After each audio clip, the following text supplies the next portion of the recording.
These stars would radiate no light, possess no solid surface, and leave no typical electromagnetic footprint.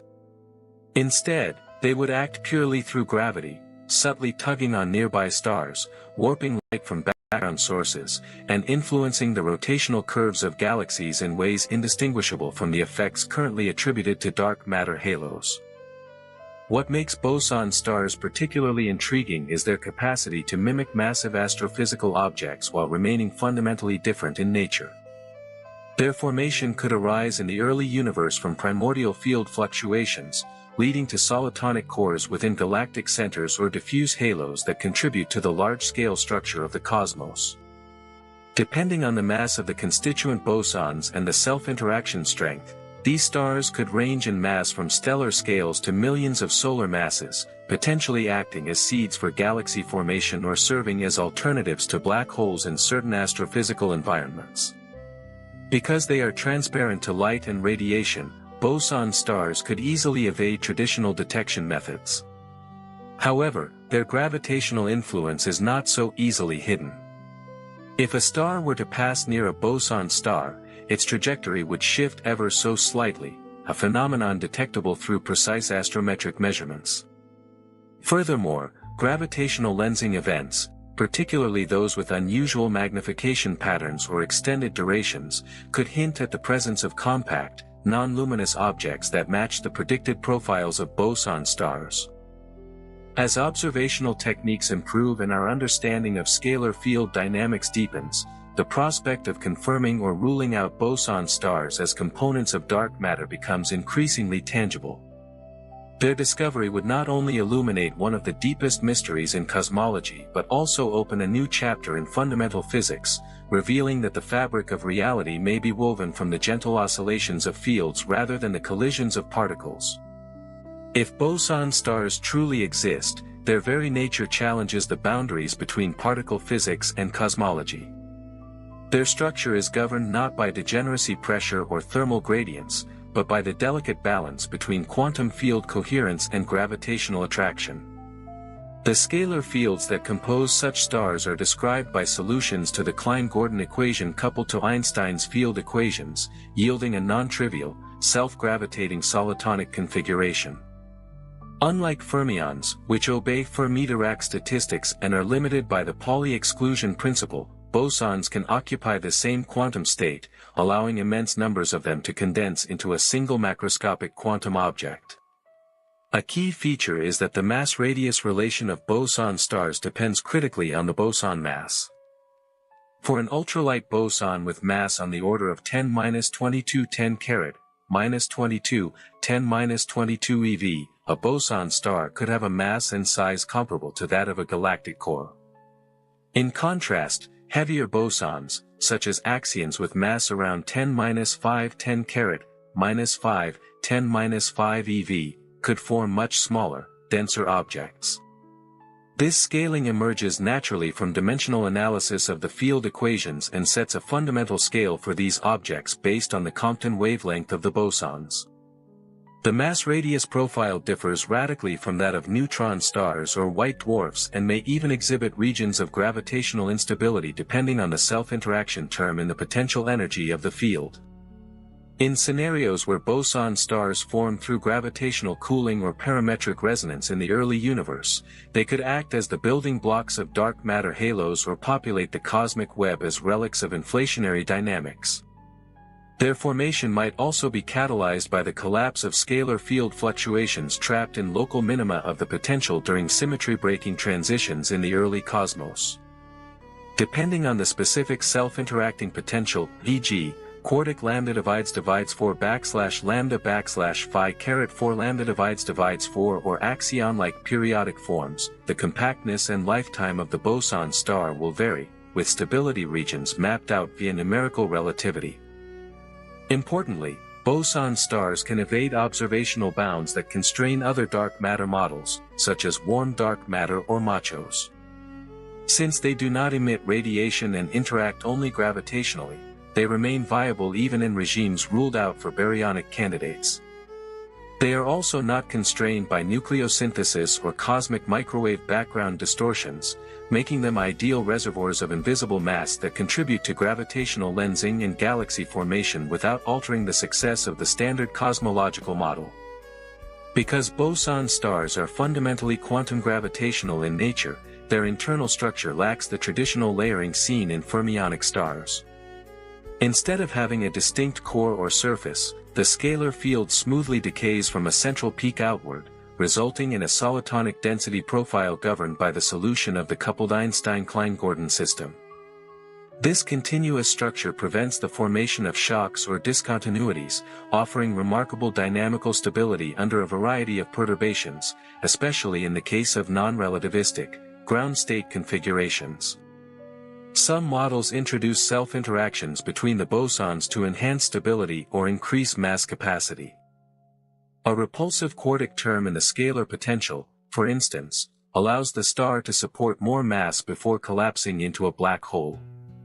These self-interacting boson stars can mimic black hole masses up to millions of solar masses, and still lack an event horizon, potentially explaining the massive dark objects found in galactic centers without invoking true singularities. Unlike black holes, however, boson stars exhibit no information paradox and no horizon-based entropy, making them fascinating candidates for resolving quantum gravity puzzles. Boson stars are also a natural setting for exploring the interaction between quantum coherence and curved spacetime. The entire configuration can be interpreted as a macroscopic quantum state maintained in dynamic equilibrium by gravity, similar to a Bose-Einstein condensate held together by a trap potential. In curved spacetime, the scalar field exhibits time-dependent oscillations at a characteristic frequency related to the total mass and field mass, leading to a complex interplay of harmonic structure and relativistic redshift. Excited states are also possible, though typically unstable, and decay into the ground state by emitting scalar radiation or fragmenting into multiple lower-energy boson stars. From an observational standpoint, boson stars offer an exciting frontier for astrophysical searches. Precision pulsar timing arrays may detect subtle anomalies in timing residuals caused by gravitational interactions with nearby compact bosonic structures. Space-based interferometers like LISA may register the unique gravitational wave signatures of boson star mergers, featuring longer in spiral phases and distinct post-merger echoes due to the absence of a horizon. Additionally, lensing surveys might identify microlensing events with durations and intensity patterns inconsistent with baryonic objects but matching the predicted boson star models. In the regime of ultralight dark matter, boson stars may form the dense solitonic cores observed in simulations of fuzzy dark matter. These soliton cores exhibit core density profiles that address small-scale problems in cold dark matter cosmology, such as the cusp core problem and missing satellite problem. Numerical simulations show that galaxies with such solitonic cores embedded in extended halos of scalar field interference reproduce observed rotation curves and satellite distributions more accurately than traditional CDM models. In certain supersymmetric extensions of the standard model, bosonic fields emerge naturally as partners to fermions, and their stability can be protected by conserved global or gauge symmetries. This leads to scenarios where non-topological solitons like cueballs may form, closely related to boson stars but stabilized not only by gravity, but by conserved nodal charge. If such configurations survive cosmological evolution, they could coexist with or even outnumber conventional boson stars. The richness of these models extends further in supergravity and string-theoretic frameworks, where compactification moduli, axion-like particles, and dilatant fields all contribute scalar degrees of freedom with cosmologically relevant properties. These fields may couple non-trivially to the metric or to each other, leading to multi-field solitonic objects with complex internal structures, oscillatory phases, and long-range interference patterns. Rotating boson stars present yet another layer of complexity. Unlike fermionic stars, which rotate as rigid bodies, boson stars exhibit quantized angular momentum, with rotational quantum number MMM directly tied to the phase winding of the scalar field. The result is a structure that may lack a central density peak and instead form toroid or vortex ring topologies. These configurations are stabilized through centrifugal repulsion balanced by gravitational attraction and scalar field self-coherence. In numerical simulations, such stars display intricate stability landscapes, with some rotational states being metastable and others prone to decay into lower energy configurations or gravitational collapse. Their gravitational wave signals would differ subtly but detectably from those of non-rotating mergers, especially if frame-dragging effects generate additional precession. The possibility of electromagnetic observables remains a matter of ongoing debate. If bosons couple weakly to photons, as in axion photon interaction models, then under strong magnetic fields, such as those near neutron stars, conversion between photons and scalar quanta can occur. This might manifest as polarization anomalies in X-ray or radio emissions, or in spatially dependent spectral modulations. Observations of rapidly rotating neutron stars, magnetars, have already hinted at unexplained features in polarization patterns, leading to speculative connections with axion clouds or even ambient scalar halos. Whether these effects can be attributed to diffuse boson fields or coherent bound structures remains an open and pressing question. In the nonlinear regime, boson stars may engage in chaotic interactions. Collisions between two stars can result in outcomes that depend sensitively on initial velocities, phase alignment, and relative mass. Depending on parameters, the final object might be a more massive stable boson star, a dispersal into scalar radiation, or prompt collapse into a black hole. Some simulations reveal bouncing events, where stars temporarily merge and separate multiple times before settling. These dynamics are inaccessible to purely Newtonian models and require full general relativistic treatment. The emitted gravitational radiation from such encounters could provide smoking gun signatures for identifying bosonic compact object interactions. The role of boson stars as alternatives to black holes continues to generate interest. Because they lack an event horizon, infalling matter may generate electromagnetic or neutrino signatures absent in true black holes. Furthermore, their central region is non-singular, potentially allowing information preservation and avoiding paradoxes associated with singularity theorems and Hawking radiation. This places boson stars in a unique position as test cases for quantum gravity proposals, including those invoking holographic principles, modified entropy bounds, or effective geometries derived from loop quantum gravity or causal dynamical triangulations. In the limit of vanishing self-interaction, boson stars behave as pure gravitational condensates. In this regime, the scalar field mass sets a unique scale for the system.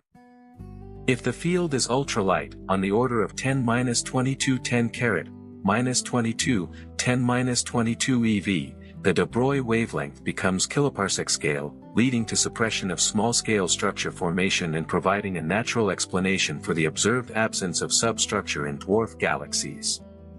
The resulting cosmological models predict smooth, cored dark matter halos with central solitonic profiles and outer interference zones governed by Schrödinger-Poisson dynamics.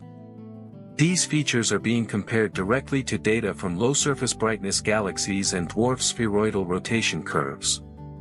Field-theoretic descriptions of boson stars in curved spacetime raise important questions about the nature of locality, vacuum stability, and particle identity. The scalar field forming the star is not made of individual particles in any traditional sense but of a continuous, coherent excitation of the field itself.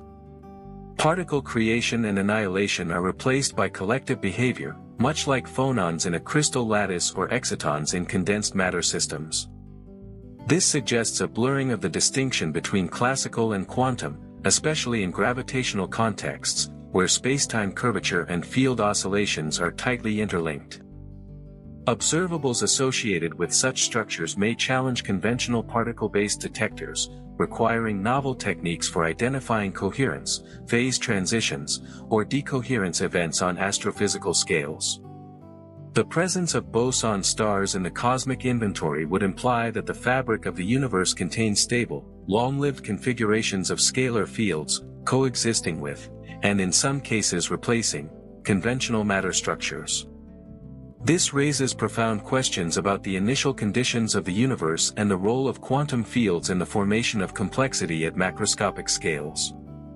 Scalar fields that remain light and coherent through the epoch of recombination and beyond must have been protected from quantum corrections and radiative instability, suggesting that boson stars are not accidental byproducts but perhaps inevitable consequences of the symmetries encoded in fundamental physics. In inflationary cosmology, scalar fields are already central players, driving exponential expansion and seeding density perturbations via quantum fluctuations. These same scalar fields, or their remnants, could later fragment and condense into localized lumps, especially if the inflationary potential includes flat directions or shallow minima. In such scenarios, the post-inflationary universe may have been populated by a network of scalar condensates, some of which collapsed under self-gravity into boson stars. These objects could serve as relics of high-energy physics, encoding in their mass, radius, and field profile a memory of symmetry-breaking scales and reheating temperatures. Phase transitions in the early universe may also give rise to topological or non-topological defects, such as domain walls, cosmic strings, or cueballs, that evolve into or coexist with boson stars.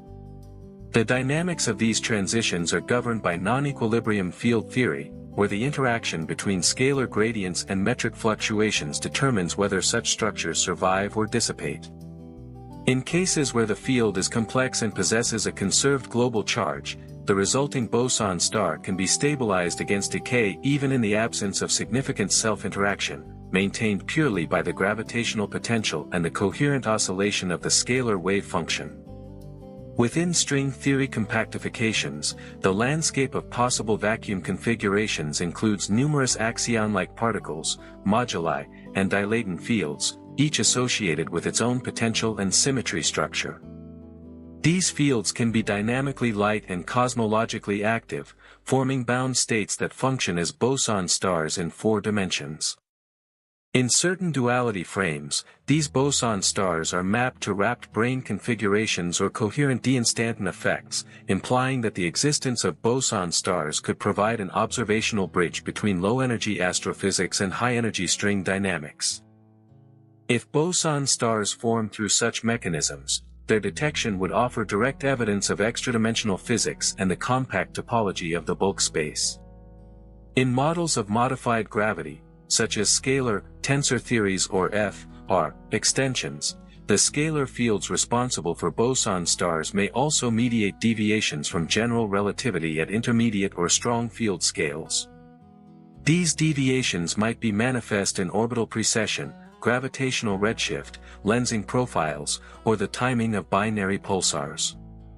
Detailed modeling of scalar field behavior in these theories reveals that boson stars can exist with enhanced compactness or modified mass-radius relationships, placing them at the boundary between ordinary stars, black holes, and exotic compact objects.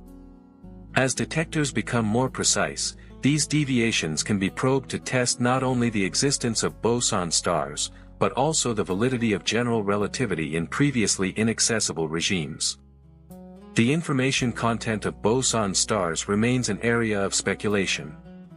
Because they are non-singular, bounded, and horizonless, they may provide a resolution to the black hole information paradox.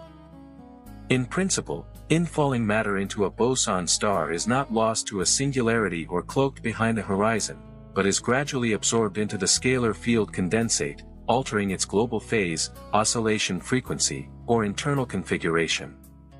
Whether such changes are measurable or recoverable is a matter of debate, but it opens the possibility that boson stars act as information-preserving storage structures, akin to gravitational memory devices.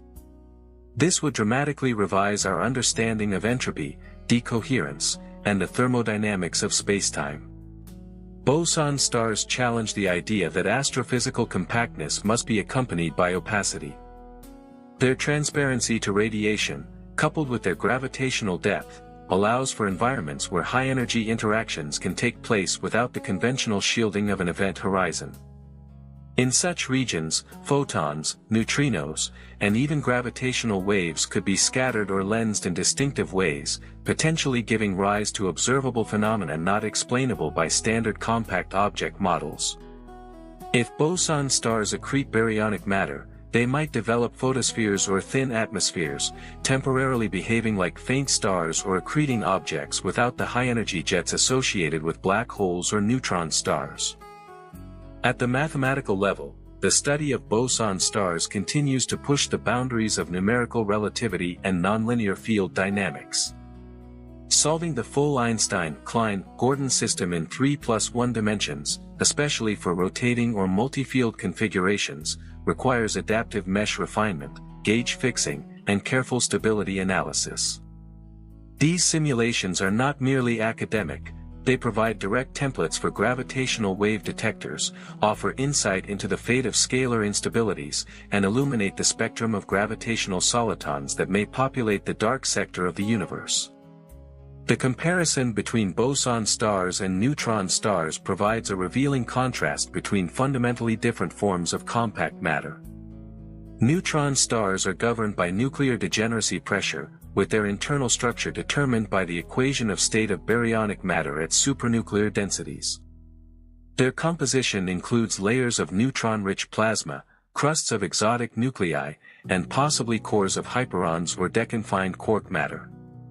Boson stars, by contrast, are governed not by particle collisions or thermodynamic pressure, but by the coherence of a scalar field oscillating in a gravitational well. There are no shells, no crust, no core, only a smooth field configuration whose energy density is distributed continuously, often peaking at the center and decaying exponentially with radius. Mass-radius relationships further highlight their differences. While neutron stars exhibit an upper mass limit, the Tolman-Oppenheimer-Volkoff limit, of around 2.5 solar masses, depending on the equation of state, boson stars can theoretically exist across a far wider mass range, from asteroid mass microstars composed of heavy bosons, to galactic mass giants made of ultralight fields. Their radii can likewise vary by many orders of magnitude, depending on boson mass and interaction strength. The result is a population of objects that may be observationally degenerate with neutron stars, black holes, or even diffuse halo cores, but whose internal physics is entirely different. Boson stars may also play a role in cosmic archaeology, the study of primordial structures left over from the earliest phases of the universe.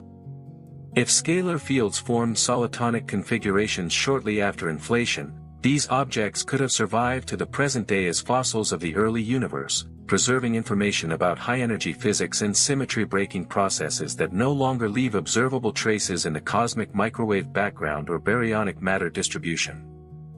These stars could be embedded in galaxy halos, orbiting the Milky Way as dark, isolated compact halo objects, dicas, or clustered in filamentary networks that trace the scalar field interference patterns of the young universe. High-resolution cosmological simulations using Schrödinger-Poisson methods have begun to explore the formation and evolution of such soliton cores, showing how interference and wave turbulence shape large-scale structure in models of fuzzy dark matter. In these simulations, dark matter halos develop dense, stable centers surrounded by chaotic, interference-driven outer regions, behaviors inconsistent with classical particle dark matter but natural for coherent wave-like fields. These solitonic centers match analytical solutions for boson stars in the non-relativistic limit, reinforcing the idea that boson stars may serve as both dark matter constituents and structural seeds of galaxies. Simulations also show that mergers of halos containing solitonic cores can lead to gravitational cooling, phase mixing, and the emergence of a new central boson star.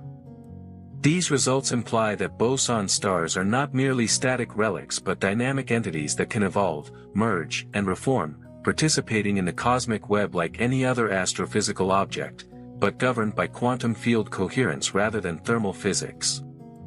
Unlike collisionless dark matter particles, boson stars can interfere, diffract, and form standing waves on kiloparsec scales, leading to novel astrophysical phenomena such as oscillating halo densities, breathing modes, or phase instability cycles.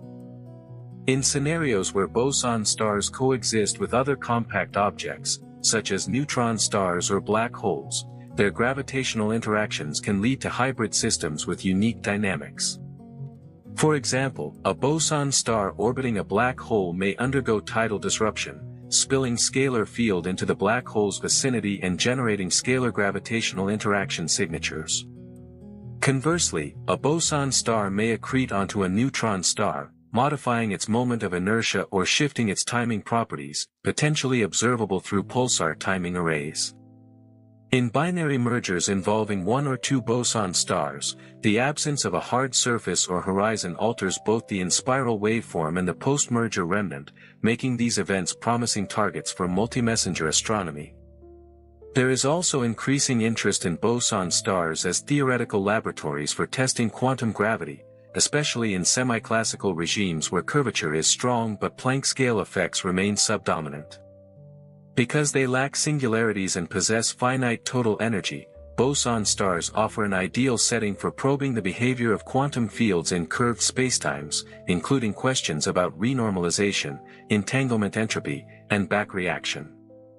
The absence of a horizon eliminates the ambiguity associated with transhorizon correlations, allowing for well-defined global quantum states. This makes boson stars potential testbeds for exploring the validity of semi-classical approximations, or for modeling holographic duals in ADS/CFT correspondence. In a more speculative direction, some models propose that boson stars might exhibit quantum interference effects on macroscopic scales. If two such stars overlap, their scalar fields may interfere constructively or destructively depending on phase alignment, leading to oscillatory density patterns, soliton fusion, or even cancellation. These behaviors, though difficult to observe, represent a radical departure from classical expectations and suggest that the universe may contain truly quantum structures on kiloparsec scales, entities that behave not as classical particles or fields, but as coherent quantum condensates whose fate depends on interference and entanglement. The quantum information aspects of boson stars open a gateway to one of the most intriguing frontiers of modern physics, the nature of coherence, entanglement, and decoherence in gravitationally bound macroscopic quantum systems. Unlike ordinary matter configurations, where thermalization and statistical mechanics dominate, boson stars remain in a coherent, pure-state regime, potentially preserving quantum phase information across cosmological timescales. The scalar field that forms a boson star does not dephase or scatter in the usual thermodynamic sense, rather, it maintains a unified oscillatory identity, described by a global phase and frequency. This implies that boson stars could serve as natural quantum memory structures, storing information about initial conditions in a gravitationally protected state. Decoherence in such systems is an active area of theoretical research. In standard quantum mechanics, interactions with an environment cause a pure quantum state to evolve into a mixed state, destroying interference and entanglement. For boson stars, however, the environment is the curvature of spacetime itself. Studies suggest that the gravitational field may act as a weak decoherence channel, nonlinear but non-dissipative, allowing partial retention of quantum information over enormous durations. Some models even propose that boson stars might be quantum error-correcting geometries, wherein the structure of the spacetime prevents phase errors from accumulating chaotically, a gravitational analog to topological protection. If this is true, boson stars could be not only astrophysical entities but quantum coherent objects writ large, functioning as long-lived repositories of information about the early universe. Their field configurations might encode the symmetry-breaking patterns from grand unification epochs, relic phase alignments from inflation, or subtle correlations seeded by vacuum fluctuations. If two boson stars formed from the same fluctuation domain, they may retain phase correlations even when separated by cosmological distances, raising the question of whether macroscopic quantum entanglement could persist through cosmic expansion. This possibility connects boson stars with modern ideas in quantum gravity and holography. In particular, AD/CFT duality suggests that certain strongly coupled quantum field theories can be equivalently described by gravitational dynamics in higher dimensions. In such contexts, boson star solutions have been found in asymptotically AD spacetimes, where they correspond to thermalized or coherent phases in the dual field theory. These gravitational solitons thus become holographic images of quantum states, bridging the geometry of spacetime with the structure of information in a non-gravitational language. The stability, collapse, and oscillatory behavior of boson stars in ADS may mirror phase transitions, decoherence events, or information scrambling in the boundary CFT, providing deep insight into how spacetime geometry emerges from quantum entanglement. Analogous ideas arise in proposals like the ER=EPR conjecture, which posits that entangled particles may be connected through non-traversable wormholes. In this view, the coherence of a boson star could be interpreted as a network of microscopic entanglements, stitched together across its internal structure. If two boson stars were entangled at formation, their joint evolution might trace a kind of non-local, quantum-connected geometry, suggesting the radical idea that the large-scale structure of the universe contains entanglement topology, not just classical curvature. Beyond theory, these ideas motivate experimental analogues. Laboratory systems using Bose-Einstein condensates, photonic lattices, or ultra-cold atoms in optical traps allow for the simulation of curved space field dynamics, interference between condensates, and even synthetic gravitational potentials. These platforms have demonstrated phenomena strikingly reminiscent of boson star behavior, soliton formation, quantum vortex dynamics, interference patterns, and long-lived oscillatory modes. Experiments have engineered nonlinear self-trapping, where a localized wave packet resists dispersion, precisely the mechanism that stabilizes boson stars in relativity. By introducing controlled decoherence channels, researchers can test how such systems lose coherence, offering direct insights into what might happen to their astrophysical analogues over billions of years. In cosmology, the presence of such coherent scalar condensates challenges our understanding of entropy and arrow of time. Standard thermodynamics predicts increasing disorder, yet boson stars persist as islands of coherence, resisting entropic decay. This invites the idea that the early universe may have seeded coherence, a kind of anti-entropic initial condition that allowed for the emergence of stars, galaxies, and complexity. Boson stars, in this framing, are not just exotic objects, but archaeological records of order, frozen waves from a time before entropy reigned. Some speculative proposals go even further, imagining civilizations capable of engineering boson stars as information storage devices, long-term energy reservoirs, or even quantum computational substrates.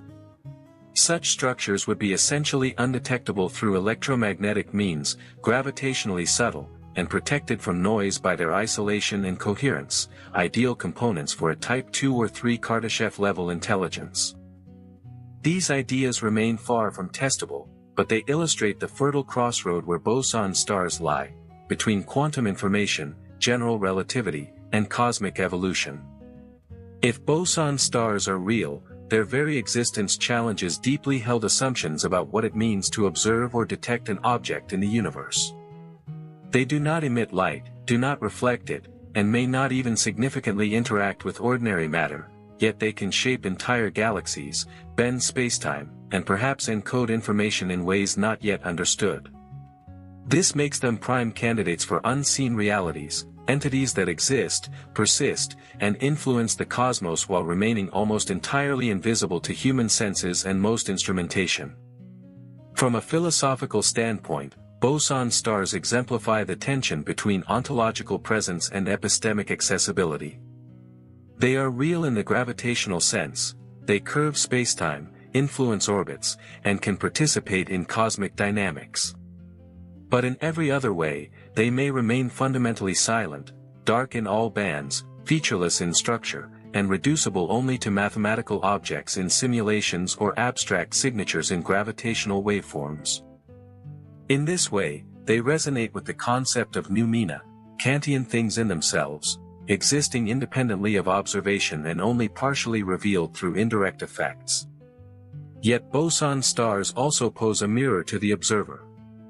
If such stars can exist undetected for billions of years, and if entire galaxies could host them at their cores or carry them as companions, then the limits of observation become not just technical, but conceptual. Perhaps we have already seen their effects, in lensing anomalies, in unexplained timing variations, in halo density profiles, but misattributed them to conventional phenomena. The challenge is not just to improve our telescopes, but to widen our interpretive frameworks, to admit that the universe may contain coherent, massive, field-based entities unlike anything in our standard taxonomies of stars, planets, and particles. In the context of dark matter, boson stars offer a rare possibility, not just a medium, but a structure. Whereas most models of dark matter treat it as a statistical fluid, a diffuse sea of non-interacting particles, boson stars represent islands of form within the formless, standing waves where darkness becomes ordered. If dark matter is made of ultralight scalar fields, then some fraction of it may clump into stable configurations, and these structures may provide the architecture upon which luminous matter assembles. Galaxies would thus not merely be embedded in dark matter, they would be sculpted by its internal coherence, tracing the interference patterns of fields invisible to light. On cosmological scales, this introduces a layer of hidden geometry to the universe. Not only is spacetime curved by mass, but mass itself may be shaped by the phase structure of quantum fields extending across megaparsecs. In this view, boson stars are like nodes in a cosmic standing wave, a harmonic infrastructure underlying the filamentary web we observe. What we see as voids and clusters may be surface effects, the visible skin over a deeper, more subtle vibration in the quantum gravitational field. Detecting boson stars would not just confirm a particle theory, it would uncover an entire field-based architecture of the cosmos. Such structures also provoke questions of cosmic identity and continuity. If a boson star persists for billions of years, unchanging in composition, coherent in phase, does it remember its formation? Could such an object, lacking entropy, immune to thermodynamic decay, serve as a kind of cosmic memory? What might it mean for the universe to contain regions where time barely flows, where the arrow of entropy is suppressed, where matter is frozen not by temperature, but by quantum phase locking? In this view, boson stars are not just remnants, but witnesses, silent observers of the universe's evolution, untouched by fusion, by chaos, by decay. This lends itself to metaphysical reflections. Boson stars exist at the edge between being and non-being, too subtle to glow, too massive to ignore. They are almost not there, but the gravitational field does not lie. Their presence forces us to rethink what constitutes objecthood in physics. They are not made of particles in the traditional sense. They do not have surfaces, nor boundaries. Their matter is smeared, delocalized, governed not by location but by amplitude and frequency. If particles are points, and stars are sums of particles, then boson stars are whispers of existence, organized not by collisions, but by resonance. Perhaps the deepest implication of boson stars is epistemological. They require us to believe in things we cannot directly see, but whose reality is no less certain for being silent. In a universe where light cannot reach every structure, and where coherence can substitute for contact, boson stars are not an exception, they are a hint. A hint that the cosmos is wider, stranger, and more continuous than our detectors yet imagine. They are, perhaps, the poetry of dark matter, an unseen rhythm, a pulse of the invisible, a stable vibration at the edge of thought. ChatGPT. If boson stars are woven into the deep structure of the cosmos, then they may play a foundational role in galaxy formation and cosmic evolution. In the earliest epochs of the universe, when matter was still a nearly uniform plasma and fluctuations had barely begun to grow, the seeds of future galaxies emerged from tiny perturbations imprinted during inflation. While cold dark matter provides the gravitational scaffolding in standard models, boson stars offer a more structured and coherent alternative, preformed gravitational solitons that could have served as nuclei for galactic collapse. Because boson stars can form from scalar field fragmentation shortly after inflation, they may have preceded even the formation of baryons. Their presence in the early universe would offer deep gravitational wells, quiet, non-interacting, and persistent, around which baryonic matter could cool, collect, and condense. In this scenario, the first galaxies did not form from stochastic aggregation alone, but rather grew around pre-existing nodes of coherence, silently guiding the architecture of the cosmos. These coherent masses could enhance structure formation without introducing the small-scale clustering problems that plague traditional cold dark matter models. Their internal stability and lack of feedback, no radiation pressure, no supernovae, no heating, would allow them to persist undisturbed, embedded within the halos of galaxies as invisible architects. They would not disrupt star formation, but they would shape gravitational potential wells in subtle, persistent ways. Their presence might be inferred not from excess radiation or violent events, but from the shape of rotation curves, the distribution of stellar velocities, or the smoothness of halo density profiles. Where cold dark matter clumps chaotically, boson stars stabilize, introducing quantum smoothness to an otherwise jagged gravitational landscape. Over billions of years, these invisible masses could drift, merge, or even fall into galactic centers. Some may become supermassive, either by slow accretion of scalar field or by coalescing with others. If such objects reside in the hearts of galaxies, they offer an alternative to black holes, massive, compact, and gravitationally dominant, but without event horizons, without singularities, and without Hawking radiation. In this model, the active galactic nuclei we observe may not be black holes at all, but boson star cores, their emissions coming not from accretion disks disappearing into nothingness, but from matter spiraling around a core of coherent, silent field. This leads to testable differences. The lensing of light around a boson star lacks the sharp edge of a black hole shadow. The timing of light echoes, the patterns of quasi-periodic oscillations, the spectrum of gravitational wave ring-downs, all differ subtly. And it is in these differences that the true nature of the core might be revealed. As instruments like the Event Horizon Telescope, LISA, and SKA improve, the possibility of distinguishing a boson star from a black hole will become a central test of both gravity and matter in the strong field regime. At even larger scales, boson stars could be the quantum nodes of the cosmic web. The filamentary structure of the universe, seen in galaxy surveys and simulations, may be more than just the result of gravitational collapse. It may be a reflection of interference patterns of ultralight scalar fields, with boson stars sitting at the antinodes, massive points where coherence is maximized and field energy condensed. This would mean that the universe is not merely structured by matter clustering under gravity, but patterned by phase coherence, by oscillations frozen since the earliest times. These patterns could extend into voids as well.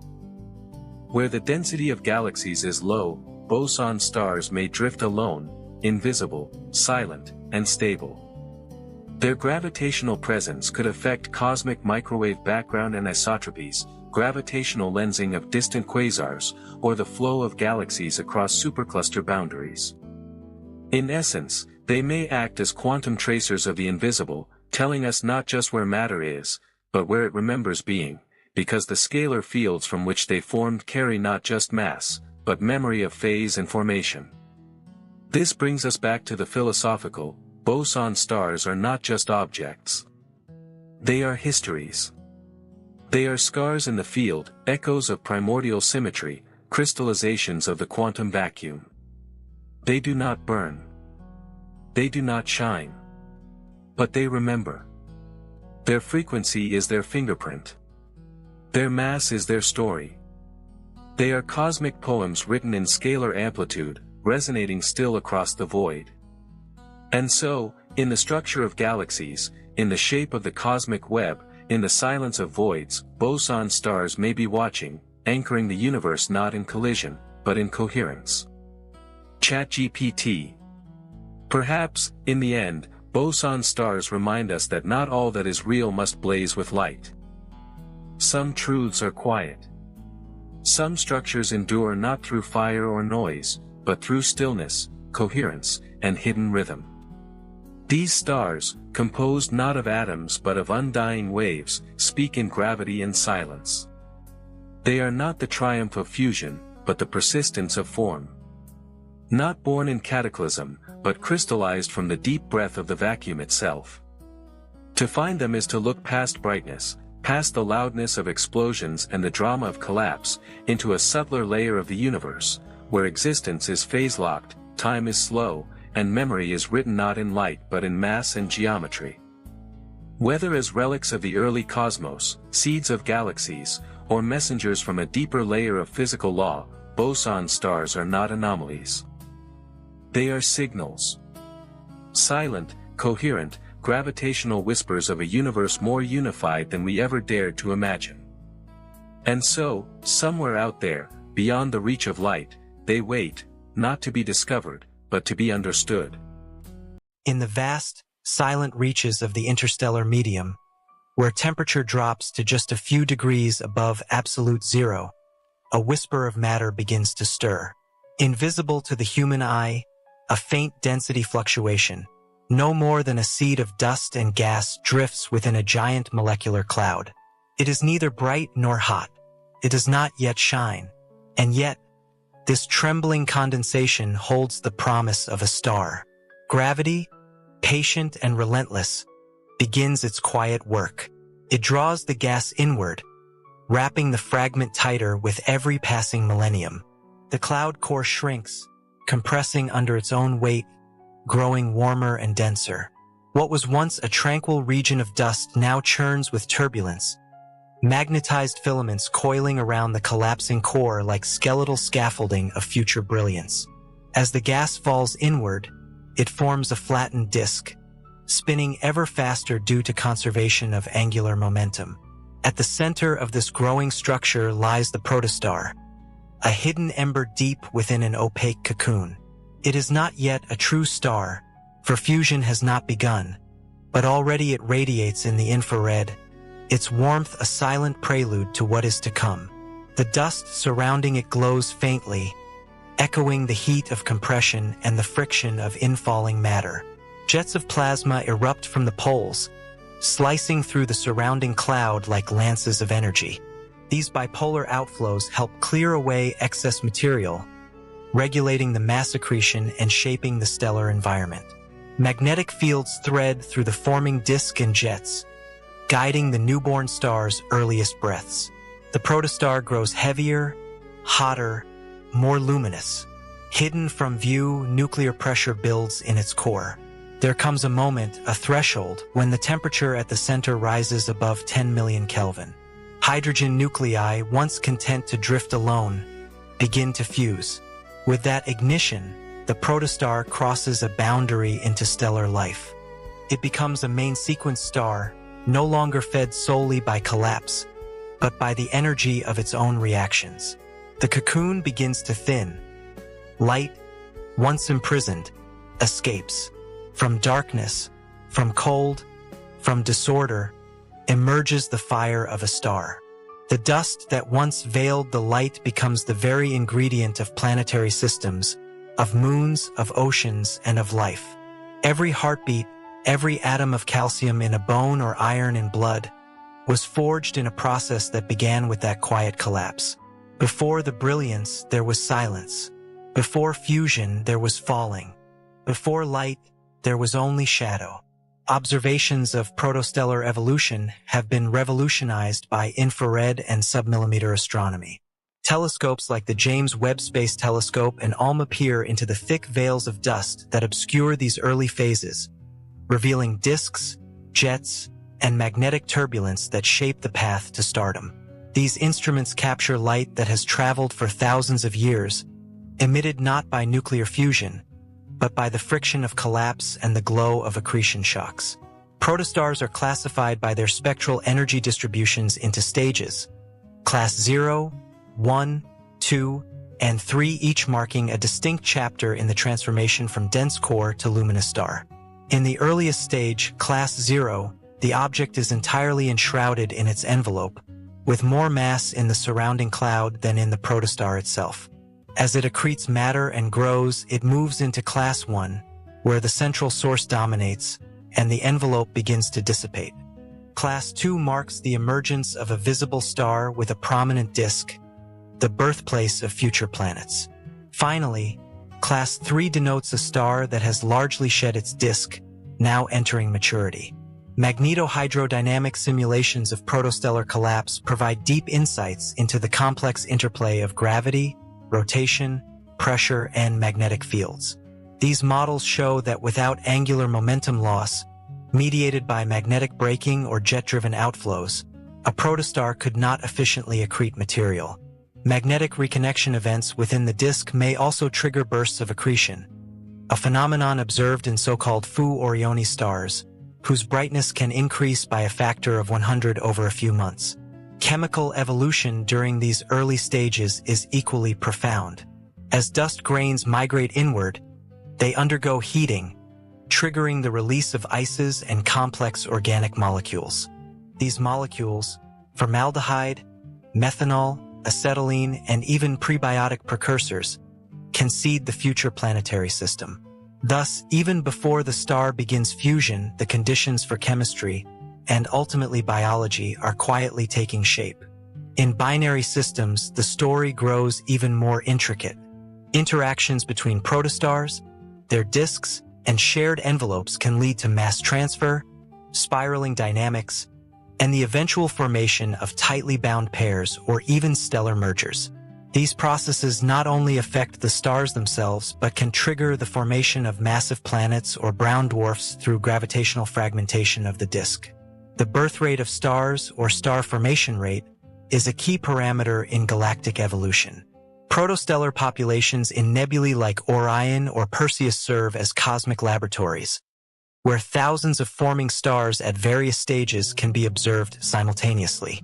These studies inform models of galaxy growth, stellar feedback, and even the cosmic cycle of matter, from diffuse gas to stellar cores to supernovae and back again. The physics of protostellar accretion disks remains a frontier of astrophysical research. These rotating structures, composed of gas and dust, transport angular momentum outward while funneling mass inward toward the growing star. The primary mechanisms driving this transport, magnetorotational instability, MRI, gravitational instabilities, and disk winds, are actively studied using high-resolution numerical simulations and multi-wavelength observations. MRI, in particular, relies on the presence of weak magnetic fields to induce turbulence, allowing angular momentum to be redistributed efficiently within the disk. Observations with ALMA have revealed detailed substructures in many young disks, such as concentric rings, gaps, and spiral arms. These features may indicate early planet formation or interactions with stellar companions. The discovery of dust traps, regions where particles concentrate due to pressure gradients, supports models in which millimeter-sized grains aggregate into planetesimals even before the star reaches the main sequence. Thus, the architecture of planetary systems may be established while the star itself is still in its embryonic phase. Isotopic studies of meteoritic material in our own solar system suggest that the Sun's protostellar disk was chemically and thermally heterogeneous. Short-lived radionuclides like aluminum-26, likely injected by a nearby supernova or massive star wind, provide evidence that the early solar system formed in a rich stellar nursery, not in isolation. This environment may have influenced the distribution of volatiles and organics that later shaped Earth's atmosphere and biosphere. Gravitational interactions between protostars and their surrounding cloud cores also play a decisive role. Recent simulations show that turbulence in molecular clouds can induce fragmentation, leading to clustered star formation. These fragments may compete for gas, influencing the mass distribution of newborn stars, known as the initial mass function, IMF. Understanding the IMF is crucial for modeling galactic luminosity, stellar evolution, and the chemical enrichment of the interstellar medium. Meanwhile, the feedback from young protostars is far from passive. Bipolar jets and wide-angle winds inject momentum and energy into the cloud, carving out cavities and potentially triggering or suppressing further collapse in neighboring regions. Observations with instruments like SOFIA and Herschel have revealed complex shock structures and ionized flows extending light-years from their source. These outflows regulate both the growth of the protostar and the structure of its stellar nursery. On cosmic timescales, protostellar formation contributes to the grand feedback loop of the universe. Stars born in dense clouds enrich their surroundings through stellar winds, radiation, and eventual supernova explosions, seeding the next generation of stars with heavier elements. The cycle of collapse and ignition, of darkness becoming light, is not just a physical process but a cosmic rhythm, threading together the past and future of galaxies. At the scale of galaxies, protostellar formation is tightly linked to the dynamics of spiral arms, bars, and gas inflows. In spiral galaxies like the Milky Way, density waves compress interstellar gas along the arms, creating the ideal conditions for molecular cloud collapse. These spiral shocks slow down the gas relative to the stars, allowing regions of higher density to build up. Inside these pockets, gravity eventually overcomes pressure and turbulence, giving birth to protostars en masse in what are known as stellar nurseries. Galactic bars, too, can funnel gas toward the central regions of galaxies, boosting the star formation rate and sometimes triggering nuclear starbursts. These intense periods of star birth can form thousands of protostars per year in a compact region, as seen in starburst galaxies like M82. There, the interstellar medium becomes a chaotic environment filled with shock waves, strong magnetic fields, and overlapping feedback from jets and winds, producing extreme conditions that test the limits of current theoretical models. In the early universe, the very first protostars, known as population 3 stars, formed under radically different conditions. Lacking metals, elements heavier than helium, these primordial gas clouds could not cool efficiently, leading to the formation of stars that were likely far more massive than those born today, some exceeding hundreds of solar masses. These colossal stars burned quickly and died violently, enriching their surroundings with the first heavy elements and setting the stage for the next generations of protostars. Modern cosmology aims to model these first luminous objects, using simulations that combine hydrodynamics, chemistry, radiation transfer, and gravity in 3 dimensions. These simulations suggest that protostellar disks existed even in the first billion years of cosmic time, and that fragmentation in these early disks may have produced binary or multiple systems, similar to what we see in today's star-forming regions. Observations by JWST are beginning to reveal galaxies at redshifts beyond 10, where early protostellar populations may still be faintly detectable. Even now, many of the deepest questions remain. What sets the mass of a star at birth? Why do some regions of galaxies form stars prolifically, while others remain quiescent? What mechanisms determine whether a collapsing gas core becomes a brown dwarf, a star, or an object on the edge of both? Answering these questions requires not just observation, but theoretical insight, connecting physical laws from plasma physics and thermodynamics to the large-scale structure of the cosmos. In the end, the study of protostars is more than an investigation into beginnings. It is a search for continuity between the simplest atomic clouds and the complex architectures of planetary systems. From a single dust grain to a nuclear furnace, from gravitational collapse to the ignition of light, every step in the life of a protostar echoes in the broader story of cosmic evolution. High-mass protostars, those destined to become stars more than 8 times the mass of the Sun, present a distinct challenge to both observation and theory.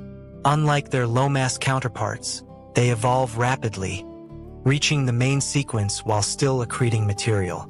Their powerful radiation fields, intense stellar winds, and strong UV output begin to ionize and disrupt their surroundings even before accretion ends. This interplay between continued growth and self-destruction makes massive star formation a finely balanced and turbulent process. Observationally, massive protostars are rare and tend to form in distant, obscured regions of the galaxy, buried deep within dense cores of giant molecular clouds. Instruments like ALMA and the Very Large Array allow astronomers to probe these regions at radio and submillimeter wavelengths, revealing clustered star formation, complex filamentary structures, and rapidly rotating disks around massive cores. In many cases, these disks are unstable, fragmenting under their own gravity and possibly giving rise to secondary stars or massive planets. Radiation pressure from the forming star poses a fundamental limit to continued accretion. For a time, it was thought that beyond a certain mass, perhaps 20 or 30 solar masses, radiation would prevent any further inflow of gas. However, models now suggest that accretion can continue through dense equatorial disks, where material is shielded from the star's harshest radiation. Moreover, collimated outflows and jets may carve low-density escape channels along the poles, allowing radiation to escape without halting infall entirely. These theoretical insights are increasingly supported by observation. Hypercompact H2 regions, tiny zones of ionized gas enveloping the youngest massive stars, are detected near strong millimeter continuum sources, indicating that accretion and ionization coexist.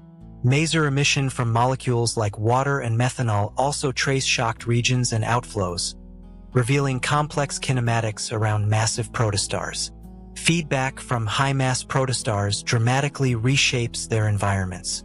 As the protostar grows, it creates a bubble of ionized gas, sweeping up surrounding material into a dense shell. Over time, this shell may become gravitationally unstable, collapsing to form a new generation of stars, a process known as triggered star formation. In this way, massive stars not only disrupt but also catalyze the next wave of stellar birth, propagating a chain reaction of creation across entire molecular complexes. Massive protostars are also key players in galactic evolution. Their short but intense lives end in supernova explosions, injecting energy, momentum, and heavy elements into the interstellar medium. The resulting shock waves can compress nearby gas, mix and distribute metals, and influence the dynamics of the surrounding spiral arms. The seeds of new planetary systems, rich in carbon, oxygen, silicon, and iron, owe their origin to such explosive feedback. Modern research now integrates data from multiple wavelengths and physical regimes, combining radio maps of cold gas, infrared views of warm dust, X-ray emission from stellar shocks, and optical spectroscopy of outflows. Astronomers are building a holistic picture of protostellar evolution. Machine learning and AI-based data analysis are also entering the field, helping classify protostellar objects across vast datasets and identify patterns that elude traditional methods. In every observation of a protostar, whether it is a faint glimmer in the Orion Nebula or a massive core on the brink of collapse in a distant spiral arm, we are witnessing a chapter in the great story of stellar genesis. These are not just stars in the making. They are engines of galactic change, factories of elements, and cradles for future worlds. Their birth is a symphony of gravity, turbulence, radiation, and time, a process still ongoing across the universe, echoing the same ancient rhythm that once brought light to our own sky. Protostellar disks, the swirling structures of gas and dust encircling young stars, are not merely passive bystanders. They are active workshops, planetary laboratories where future worlds take shape. Within these dense, rotating disks, grains of cosmic dust slowly aggregate, forming pebbles, rocks, and eventually planetesimals, the foundational building blocks of planets, moons, asteroids, and comets. Recent observations have dramatically changed our understanding of the timescale and complexity of planet formation. Images from ALMA have captured intricate patterns in these disks, including clear, ring-shaped gaps, spiral arms, and asymmetric dust concentrations. These structures often signal the presence of young planets, orbiting protostars that have not yet fully ignited fusion. Thus, planetary birth may overlap with stellar birth, underscoring how deeply intertwined the two processes truly are. One mechanism underlying these patterns is gravitational interaction. Forming planets carve out gaps by gravitationally clearing orbital paths, redirecting gas flows, and creating local pressure traps. In these traps, dust grains gather and grow more rapidly, potentially catalyzing rapid planetesimal formation. Numerical simulations indicate that these early processes can occur swiftly, perhaps within only a few 100,000 years after protostellar collapse begins, challenging earlier notions of slower sequential growth. Chemistry within protostellar disks also profoundly influences the characteristics of future planetary systems. Variations in temperature and radiation lead to chemical stratification. Volatile substances, such as water and ammonia, condense in colder outer regions, while silicate minerals and metals remain dominant near the warmer inner disk. These compositional gradients eventually translate into different planet types: rocky, terrestrial planets close in, and gas-rich or icy worlds farther out. This framework provides insights into our own solar system's architecture. Studies of meteorites, comets, and primitive asteroids reveal a record of chemical gradients preserved from the protostellar disk era. The distribution of water and organic molecules, essential ingredients for life, was likely established even before Earth formed. Thus, habitability, the potential for life, may trace its roots back to the protostellar environment itself. A particularly intriguing field of research involves analyzing isotopic signatures found in meteorites, which provide clues about the earliest phases of solar system evolution. Short-lived radionuclides and isotopic anomalies, such as oxygen and nitrogen isotope ratios, suggest complex transport processes within the early solar nebula. High-temperature grains forged near the young sun were mixed with icy materials drifting inward from outer regions, creating the heterogeneous environment from which our planets emerged. Advanced modeling now explores the dynamic interplay between magnetic fields, gas dynamics, and dust evolution within disks. Simulations demonstrate how turbulence, driven by magnetohydrodynamic instabilities, influences grain growth, sedimentation, and radial drift. These processes strongly shape where, when, and how planets form. Such models not only reproduce observed disk structures but also predict the conditions necessary for Earth-like planets versus gas giants. Observations of exoplanetary systems further deepen our understanding. The surprising diversity of planet architectures, hot Jupiters, super-Earths, tightly packed planetary systems, challenges simple theories. By tracing these planets' origins back to protostellar disks, astronomers seek universal patterns underlying planet formation, hoping to understand whether the solar system is typical or exceptional.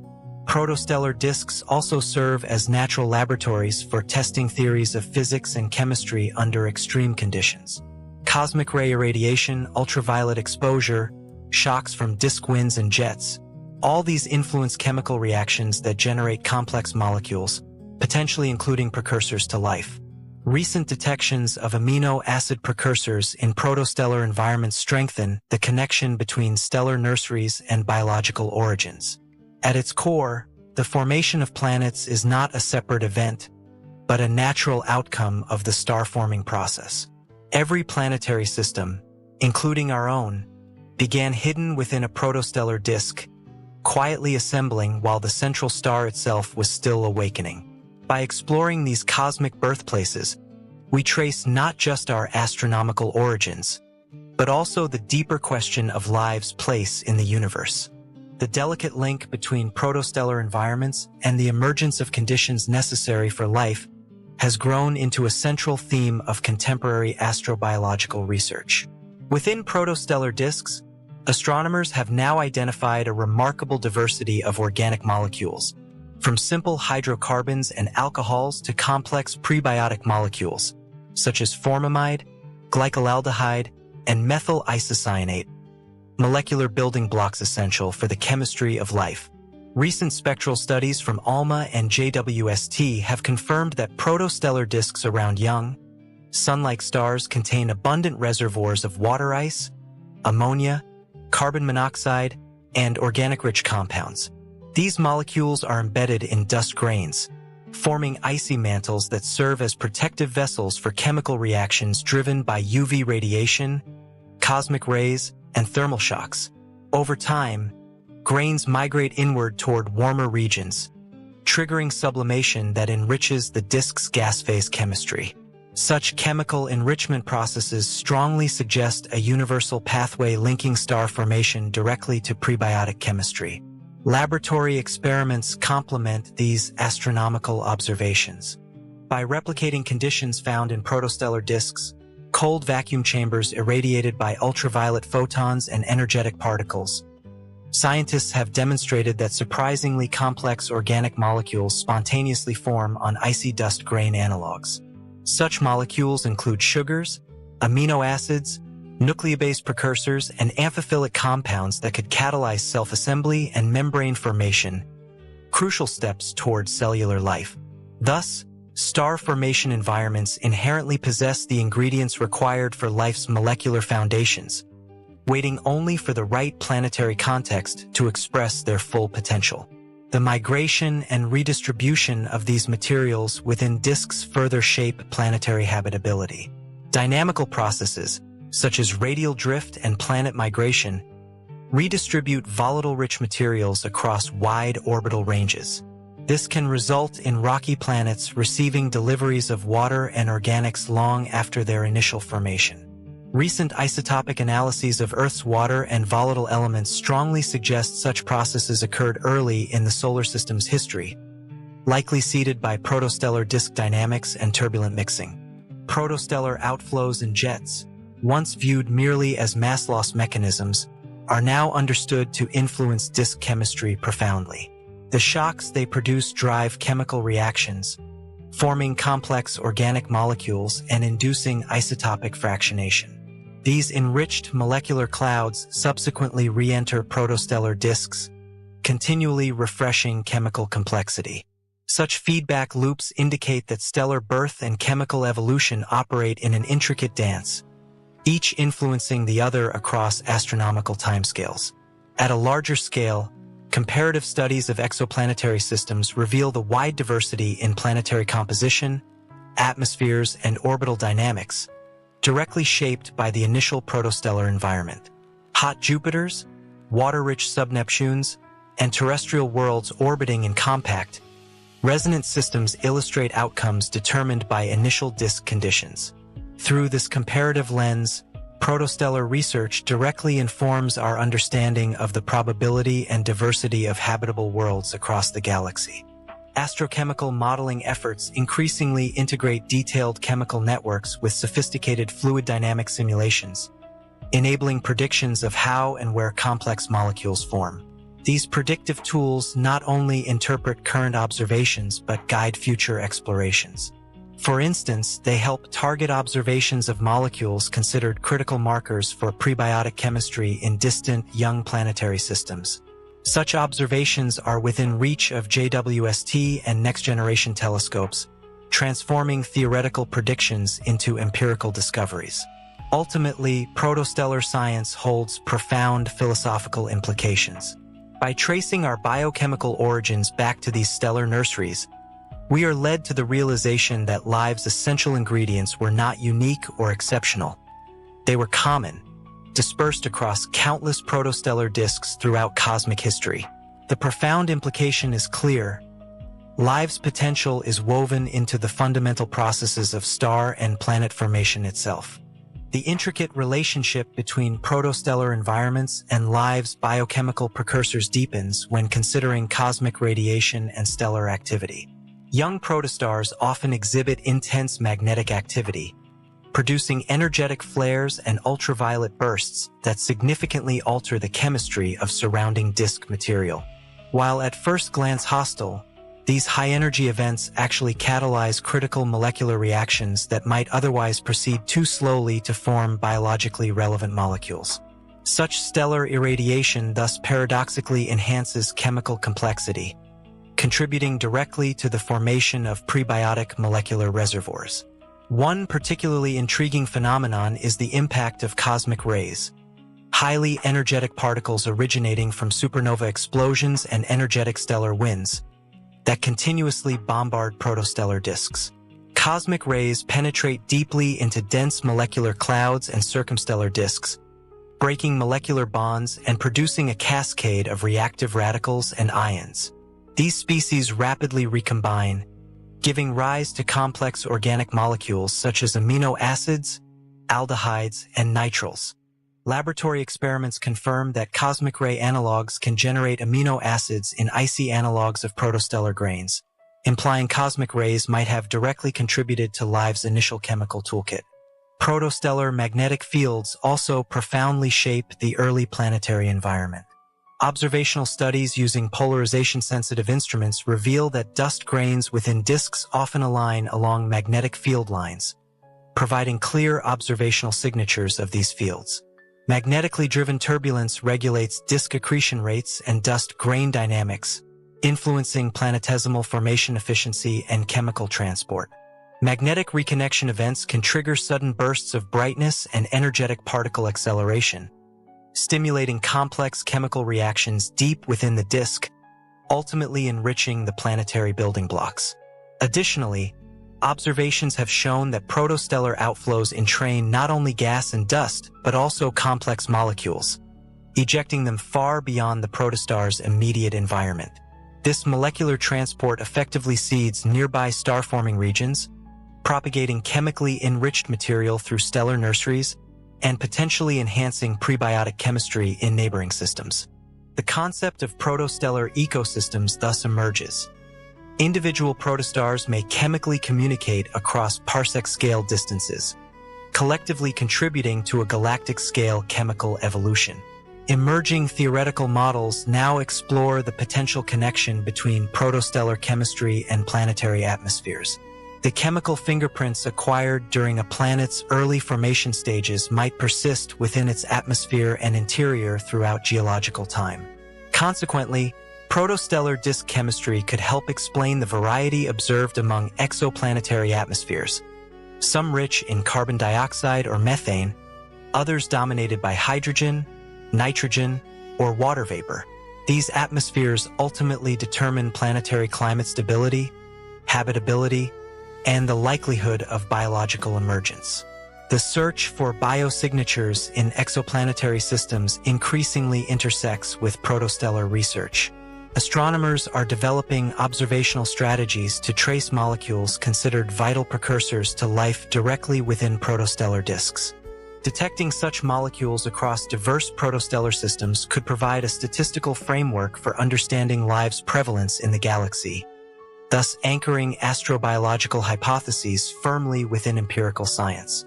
At an even broader level, protostellar research contributes insights into one of cosmology's fundamental questions. How common is life in the universe? The presence of abundant prebiotic compounds across protostellar environments implies that the raw ingredients for life exist everywhere star formation occurs. If the molecular precursors for life are ubiquitous, the formation of habitable worlds and potentially life itself might be routine rather than rare events in cosmic history. Future telescopes, including ESA's Ariel mission, NASA's Origin Space Telescope, and the next-generation ground-based Extremely Large Telescopes, ELTs, will probe protostellar disks at unprecedented resolution and sensitivity. These observatories promise to reveal chemical and physical processes with exquisite detail, allowing astronomers to directly test and refine models of planet formation, chemical complexity, and potential habitability. This new era will not only sharpen our understanding of star and planet formation, but could bring humanity significantly closer to answering the enduring question of whether life is a cosmic inevitability. Advances in computational astrophysics now enable astronomers to simulate protostellar and planet-forming environments with remarkable detail, encompassing scales from microscopic dust grains to entire stellar clusters. These simulations, informed by observations, integrate gravity, magnetohydrodynamics, radiation transfer, and complex astrochemical reactions to paint realistic pictures of early stellar nurseries. High-performance supercomputers generate virtual protostellar disks and clusters, allowing scientists to probe questions unreachable by current observational technology, such as how quickly Earth-like planets form, or how common prebiotic chemistry is across the universe. Recent simulations reveal how dust grains within disks undergo intricate growth pathways. Dust evolution begins with tiny interstellar particles, micrometers in size, which collide gently in low-velocity regimes, sticking together electrostatically to form porous aggregates. As these aggregates drift inward, they encounter increasingly turbulent regions, experiencing collisions that either promote growth or lead to fragmentation. This dynamic equilibrium determines the availability of planet-building material and shapes planetesimal formation processes, thus directly influencing the diversity and distribution of future planetary systems. One particularly compelling scientific frontier involves the direct imaging of protostellar disks in polarized infrared and millimeter wavelengths. Polarization observations reveal grain-size distributions, magnetic field orientations, and scattering properties, thus providing crucial insights into disk structure and evolution. For instance, recent polarimetric imaging from ALMA and Subaru telescopes has shown that young protostellar disks exhibit polarization patterns that indicate grain alignment by radiation or magnetic fields, offering tangible evidence of the interplay between magnetic fields and planetary formation. The discovery of protoplanetary disks in extreme environments, such as around protostars near massive black holes or within crowded star clusters, further expands our understanding of planet formation processes. Studies suggest that disks near supermassive black holes or within dense stellar clusters experience dramatically different irradiation levels, gravitational interactions, and dynamical perturbations compared to more isolated environments like our sun's birthplace. Remarkably, planets formed under these exotic conditions might differ greatly in composition, stability, and potential habitability. Protostellar populations themselves also inform broader astrophysical models. The distribution of stellar masses, called the initial mass function (IMF), is fundamental for understanding galaxy evolution, stellar population synthesis, and even the cosmic history of element production. Recent observational studies hint that the IMF might vary with environment, density, and metallicity of the star-forming clouds, suggesting star formation is more context-dependent than previously recognized. Thus, insights from detailed protostellar observations not only illuminate stellar and planetary origins, but also have implications for cosmological theories of galaxy assembly. Additionally, protostars serve as testing grounds for fundamental physics. The interplay of gravity, magnetism, and turbulence within disks provides natural laboratories for studying plasma instabilities, turbulence scaling laws, and magnetized fluid dynamics. These physical insights have cross-disciplinary impacts, influencing fields such as fusion research, atmospheric physics, and even Earth's oceanography, where turbulence and magnetic fields play similar roles. Recent astrobiological hypotheses also explore whether protostellar disks themselves might serve as transient habitats. Although life as we know it would struggle to develop in such extreme, radiation-rich environments, some researchers speculate that complex, self-organizing chemical systems, precursors to life, could temporarily form and exist within sheltered pockets in disk interiors. Studying these hypothetical transient chemical ecosystems challenges our notions of habitability and offers novel perspectives on the origins of life, suggesting that biological precursors might arise long before planets solidify and stabilize. The evolution of protostellar clusters introduces another fascinating research angle. Stars rarely form in isolation. Instead, they typically emerge within clusters containing dozens to thousands of protostars. Within these crowded environments, gravitational interactions dynamically sculpt planetary systems, eject stars, and redistribute planetary building material. Cluster dynamics influence planet survival rates, orbital architectures, and the frequency of rogue planets, worlds that wander freely through interstellar space without a host star. Understanding these phenomena sheds light on the diversity and stability of planetary systems throughout the galaxy. Ultimately, modern protostellar science fuses observational astronomy, theoretical physics, chemistry, and astrobiology into a coherent narrative. As telescopes continue to sharpen our view and computational models grow ever more sophisticated, humanity moves closer to grasping the profound connections that bind stellar birth, planetary genesis, chemical complexity, and the emergence of life itself. Proto-stars remind us that our existence is not a mere cosmic accident, but rather the elegant outcome of universal physical processes, patiently unfolding across billions of years in clouds of interstellar dust and gas. Another rapidly developing area in protostellar research involves the radiative feedback from young stars and its influence on both disk evolution and the broader star-forming environment. As protostars contract and approach the main sequence, they emit increasing levels of ultraviolet, UV, and X-ray radiation. These high-energy photons interact with the disk material and surrounding molecular cloud, heating the gas, ionizing atoms, and driving photochemical reactions. This radiation can photoevaporate the outer layers of disks, gradually dispersing gas and limiting the time available for giant planet formation.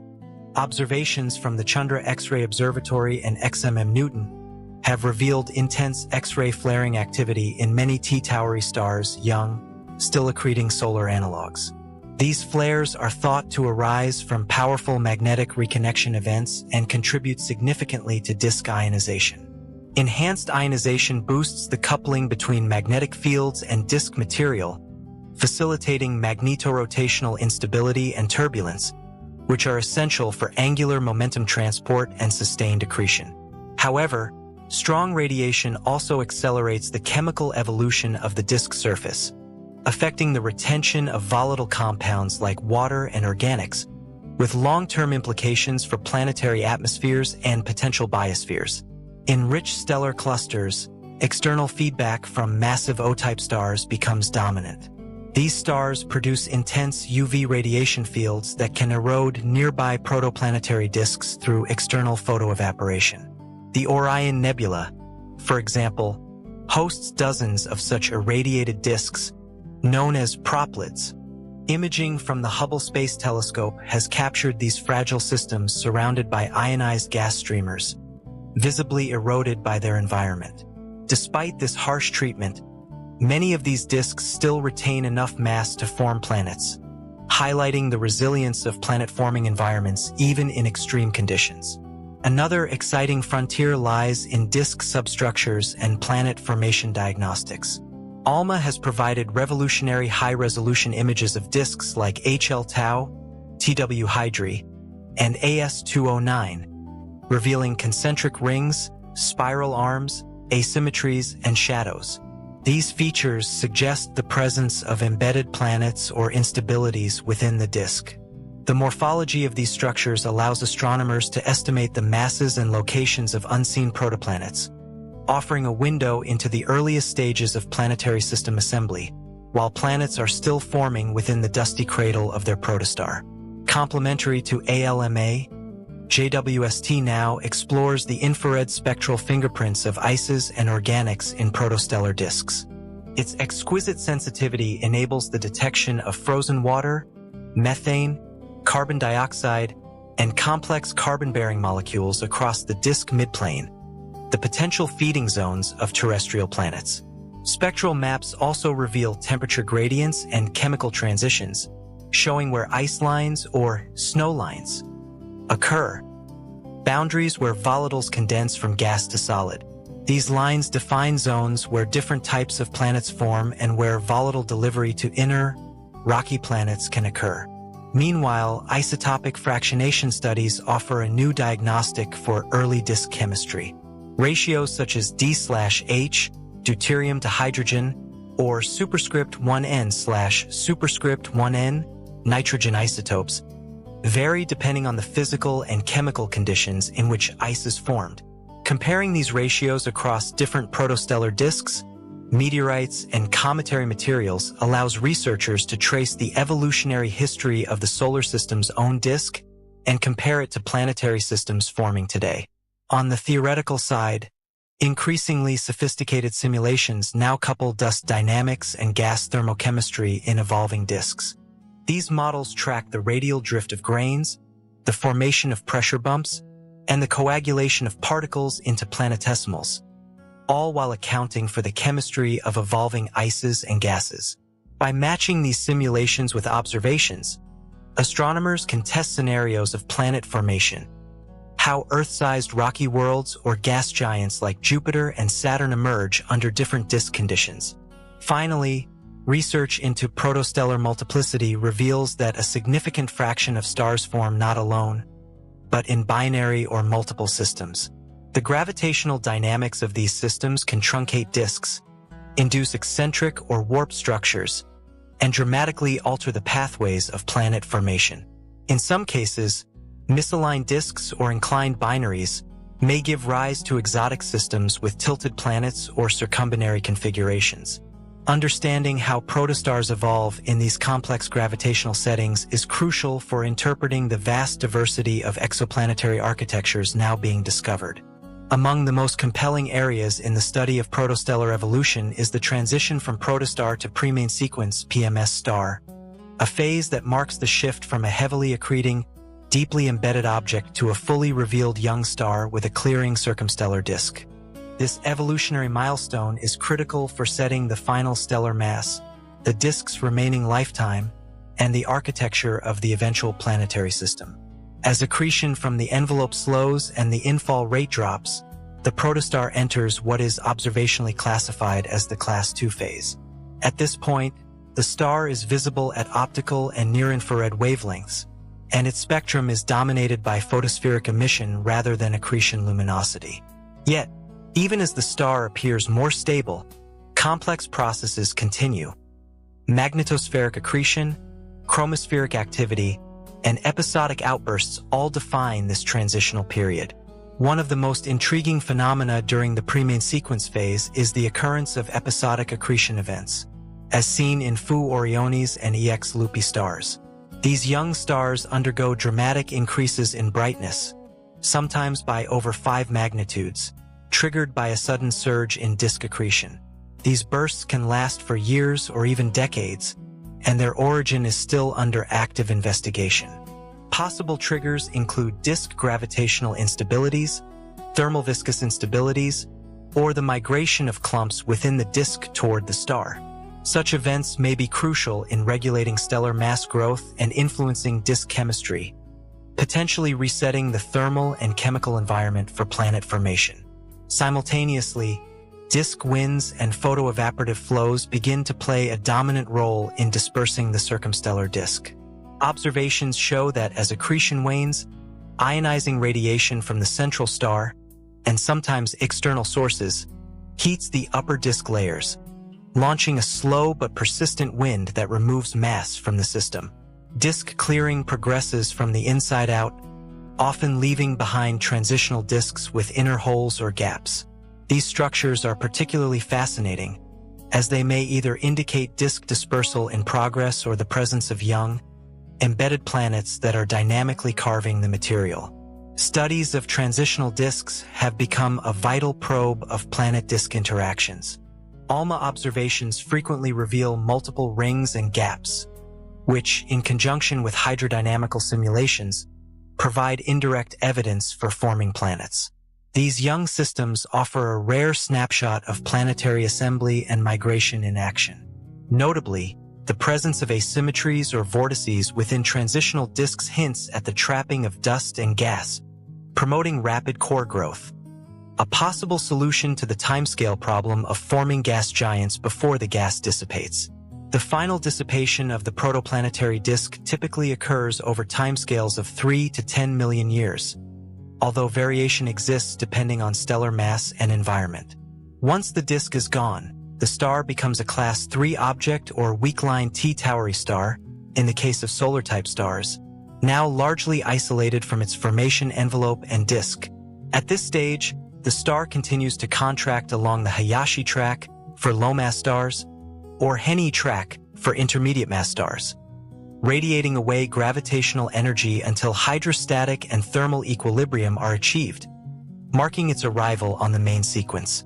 Meanwhile, any planets that formed must stabilize their orbits in a disk-free environment, often undergoing dynamical rearrangements. The architecture of the mature planetary system is, in part, a fossil record of the disk structure, the migration history of planets, and the mass accretion history of the host star. Research into the end stages of protostellar evolution also overlaps with studies of stellar angular momentum evolution. Young stars are born rotating rapidly, but disk locking and magnetically driven winds efficiently remove angular momentum, preventing the stars from spinning apart. This interplay between magnetic braking, accretion, and contraction helps define the rotational velocity distribution observed in young open clusters, a key constraint for stellar evolution models. Crucially, the chemical memory of the protostellar phase may persist in planetary compositions. Studies of primitive meteorites, cometary ices, and interplanetary dust particles suggest that some materials accreted onto planets preserve isotopic and molecular signatures inherited from the early disk and envelope. These cosmochemical fingerprints provide a tangible link between present-day planetary bodies and the physics and chemistry of their protostellar origins. In summary, the final stages of protostellar evolution are not merely a tapering off of activity but a critical window in which mass, chemistry, angular momentum, and planetary architecture are finalized. The complex orchestration of accretion, outflow, radiation, and dynamical clearing defines the transition from a chaotic molecular collapse to the ordered structure of a planetary system. The journey from a silent cloud of dust to a luminous star with a retinue of planets is one of the most intricate and awe-inspiring processes in the cosmos. It is a saga of collapse and ignition, of chaos shaped by physics into coherence, of molecules organizing into worlds. From the first whisper of gravity in a dark molecular cloud to the final clearing of the protoplanetary disk, the protostellar phase encapsulates the fundamental forces that give rise to stars, planets, and the potential for life. In every protostar lies the echo of creation, a balance between destruction and formation, between radiation and accretion, between turbulence and order. It is here, in these hidden stellar cradles, that the architecture of future planetary systems is forged, where organic chemistry awakens, and where the seeds of habitable worlds are sown. As telescopes grow sharper and simulations grow deeper, humanity stands at the edge of a profound realization. The processes that gave birth to our sun and earth are neither unique nor rare. They are universal, unfolding across the galaxy and beyond. To study protostars is not merely to understand stellar evolution. It is to trace the blueprint of existence itself, to glimpse the quiet forges where matter becomes light, and where the long story of life may begin. And so, in the darkness of collapsing clouds, lit faintly by the glow of forming stars, we find the first sparks of cosmic destiny. For every protostar is a promise, not just of light, but of worlds, of chemistry, of memory, and perhaps, in time, of consciousness. In the silent reaches of the cosmos, far beyond the familiar swirl of our Milky Way, lies a giant whose very presence challenges the boundaries of galactic formation, UGC 2885. Nicknamed the Godzilla Galaxy, this Leviathan sprawls across over 800,000 light-years, its spiral arms extending with grace and mass that dwarf our own galactic home. With a stellar mass estimated at more than 10 times that of the Milky Way, UGC 2885 is not merely large, it is a colossus that provokes fundamental questions about the mechanics of galaxy growth. Despite its gargantuan size, UGC 2885 exhibits an unusual serenity. It lacks the chaotic scars of recent mergers or violent interactions often associated with galactic expansion. Its structure is symmetrical, its rotation smooth, its spiral arms well-defined and orderly.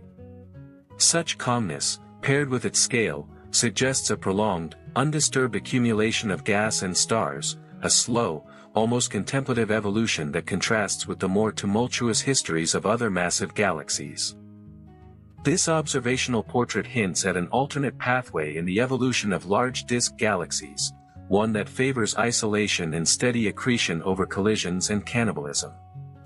It raises the possibility that certain environments in the universe, cosmic suburbs rather than bustling clusters, permit galaxies to quietly reach extremes of mass and size without destabilizing their disk structure.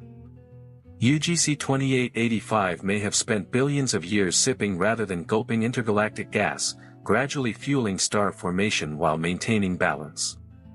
The galaxy's extended disk is still actively forming stars, albeit at a moderate rate. This low-efficiency star formation is particularly striking given its vast reservoirs of hydrogen gas. It suggests a regime where gravity, angular momentum, and gas dynamics are delicately balanced, permitting growth without triggering starbursts or morphological disruptions. The galaxy is enormous, yet measured in its energy output, a gentle giant whose scale is matched by its restraint. UGC 2885 becomes a cosmic laboratory for probing the limits of disk galaxy formation. How much mass can a spiral galaxy accumulate before instability sets in? What roles do dark matter halos, angular momentum conservation, and environmental isolation play in sustaining such a vast rotating disk? The answers lie in observations that blend radio maps of hydrogen distribution, optical studies of stellar populations, and simulations that push models to the extremes of their parameters. The detailed mapping of UGC 2885's neutral hydrogen has revealed a massive, extended reservoir that stretches well beyond its stellar disk. This immense supply of gas not only acts as raw material for future star formation but also serves as a tracer for the galaxy's gravitational potential. Its rotation curve remains flat and extended, a signature that dark matter plays a significant role in maintaining the galaxy's stability across such vast scales. The inferred dark matter halo is colossal, one of the most massive associated with a disk galaxy, yet its distribution must be finely tuned to allow the disk to remain thin and ordered. Spectroscopic studies across the disk show a surprisingly uniform metallicity gradient, with only a gentle decline from the center to the outskirts. This suggests that UGC 2885 has not experienced major mergers or disruptive inflows, which would typically stir up the chemical distribution. Instead, a gradual enrichment process seems to dominate, powered by generations of steady star formation recycling material into the interstellar medium. Such chemical regularity hints at a deep equilibrium state, where the galaxy evolves under self-regulating processes. Deep field imaging and high-resolution photometry have failed to uncover tidal streams or stellar substructures that would indicate recent accretion events. This absence of fossil signatures supports the hypothesis that UGC 2885 has followed a path of relative isolation. Its environment is unusually quiet, residing in a low-density region where major interactions are rare. This cosmic solitude could be the key ingredient that allowed such a giant to form and remain undisturbed for billions of years. Computer simulations that attempt to replicate UGC 2885's properties are still grappling with the challenge of reproducing its enormous mass without inducing bar instabilities, disk warping, or morphological transformation into a lenticular or elliptical structure. Theoretical models must account for the complex interplay between cooling gas, feedback from stellar winds and supernovae, angular momentum transport, and the influence of dark matter halos. UGC 2885 thus becomes a testbed for refining models of galaxy evolution, particularly in the high-mass, high-angular momentum regime.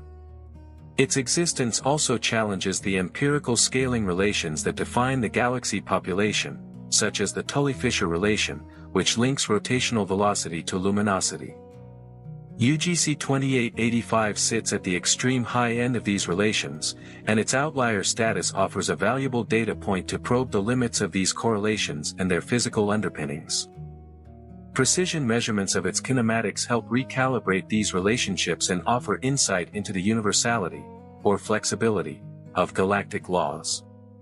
Yet perhaps the most intriguing aspect of UGC 2885 is not simply its scale, but the quiet mystery of its success.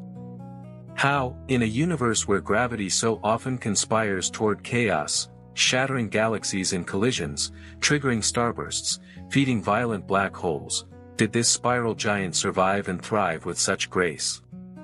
There is no evidence of a central active galactic nucleus, no quasar-like blaze from a feeding supermassive black hole. Its core is subdued, its heart seemingly asleep. This silence raises a profound question: Did UGC 2885 ever ignite with the fury of an active nucleus, or has it always existed as a gentle colossus, avoiding the violent feedback that typically quenches star formation in massive galaxies? If so, it suggests a possible divergence in the evolutionary fate of galactic giants, between those that awaken their central monsters and those that remain in quiet slumber. Moreover, its angular momentum is remarkably well preserved. In most massive galaxies, interactions, mergers, and internal torques tend to redistribute angular momentum, thickening the disk and fostering bulge formation. Yet UGC 2885 retains a clean, extended disk with minimal bulge growth, an architectural marvel that seems to defy the statistical trends. Could this be a glimpse of what the Milky Way might become in a far future era, if left alone to evolve in peace? Simulations of isolated halos with high spin parameters have begun to hint at the conditions necessary to build such a structure. These rare halos, rotating with just the right amount of angular momentum, can stabilize enormous disks without collapsing inward. The baryonic matter cools slowly, settling into elegant spirals instead of fragmenting into clumps. In this context, UGC 2885 might not be an anomaly, but a beacon, a rare but natural endpoint for certain initial conditions set in the early universe. What remains unknown is how such a galaxy maintained this delicate trajectory for over 10 billion years. Cosmic time is unforgiving. Galaxies are born into turbulence, bombarded by satellites, swept by filaments of inflowing gas, caught in gravitational eddies and flows. For UGC 2885 to emerge unscathed, massive, ordered, and rotationally supported, implies a remarkable convergence of luck and physics. Or perhaps, a rule yet unrecognized, a pattern overlooked in the chaos. And then there's the question of what comes next. Will UGC 2885 continue this calm expansion indefinitely, or are we witnessing it in a rare, transitional phase? Could it be on the cusp of awakening, its central black hole slowly stirring, the equilibrium beginning to tilt? Is there a vast inflow of gas gathering in the outskirts, soon to trigger a new epoch of star formation, or a collapse into central activity? Or has it already passed its golden age, now gliding quietly into senescence, its vast arms like the fading ripples of a once mighty wave?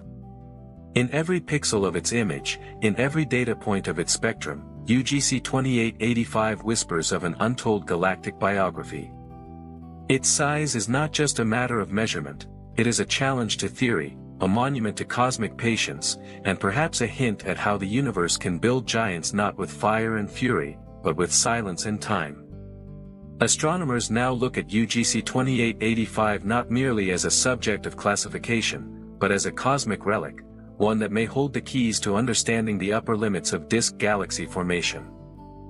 In a universe where most spirals are modest, and giants are often disordered or transformed into ellipticals, UGC 2885 stands as a contradiction, a massive spiral that retained its identity, seemingly untouched by the violence that defines cosmic evolution. Deep radio surveys continue to probe its cold gas halo, revealing an envelope so vast it challenges the very definition of the galactic boundary. Some estimates suggest its hydrogen halo extends well beyond the optical disk, possibly over 1 million light-years across, blurring the line between galaxy and intergalactic medium. This immense reservoir acts not only as a fuel tank for future star formation, but also as a shield, slowing the accretion of external material and buffering the galaxy against disruptive gravitational events. High-precision photometry has begun to resolve stellar populations across its disk, uncovering subtle differences in age, metallicity, and kinematics. The inner regions reveal older, redder stars, remnants of an early epoch of rapid star formation, while the outer arms display younger, bluer populations, still in the act of forming from pristine hydrogen. This radial gradient tells a story of inside-out growth, where the galaxy expanded like a ripple in still water, slowly accumulating mass over cosmic time without ever losing its symmetry. And still, questions multiply. Why is its star formation efficiency so low, given the abundance of gas? Are magnetic fields playing a stronger role than expected, stabilizing the disk against collapse. Could UGC 2885 be part of a new class of ultramassive, low-activity spirals, cosmic hibernators that hoard their fuel rather than burning it in starbursts? Or is it simply an outlier, a galactic anomaly born from initial conditions so rare that we may never observe another like it? Telescopes like JWST and future observatories promise to peel back even more layers. With deeper infrared imaging, astronomers hope to trace the faintest stellar structures in its outskirts, looking for warps, flares, or low-density tidal streams that may hint at past interactions invisible in current data. Spectroscopy at unprecedented resolution may uncover the subtle fingerprints of past mergers, buried deep in the orbits of stars or the metallicity of star clusters. Gravitational lensing studies could help refine its dark matter profile, testing whether its halo is indeed the unusually massive, smooth, and extended structure that current models predict. And beneath it all, the gravitational hum of its unseen heart, likely a supermassive black hole, remains quiet. Not dormant, but patient. Waiting. There is something almost eerie in that stillness. In a galaxy so grand, so massive, so richly supplied with gas, we might expect chaos. But UGC 2885 offers another vision, that the universe, under rare and precise conditions, can sculpt order from abundance. That growth need not be violent. That a giant can rise not through conquest, but through harmony. Perhaps, then, UGC 2885 is not just a record of what galaxies can become, it is a vision of what they might have been, had the cosmos chosen a quieter path. Such reflections cast UGC 2885 not only as an astrophysical subject, but as a philosophical one, a quiet sentinel in the dark, defying the odds, bending the expected arc of galactic destiny. While the cosmos is often viewed through the lens of violence, supernovae, mergers, jets, and black hole eruptions, this galaxy invites another narrative, one of persistence, balance, and sublime restraint. Its spiral arms, vast and unwound, rotate in almost hypnotic stability, as if tracing invisible pathways written by the early universe. These arms, extending over 400,000 light-years from the core, may act as cosmic memory, echoes of tidal rhythms, density waves that have gently moved outward for eons, organizing matter into stellar generations. Within them, star formation proceeds with measured calm, lacking the bursts and turbulence found in smaller, more chaotic systems. Here, stars are born not in firestorms but in quiet nurseries, embedded within vast molecular clouds that drift lazily through the disk. The efficiency is low, the pace deliberate, as if the galaxy has all the time in the universe. And perhaps it does.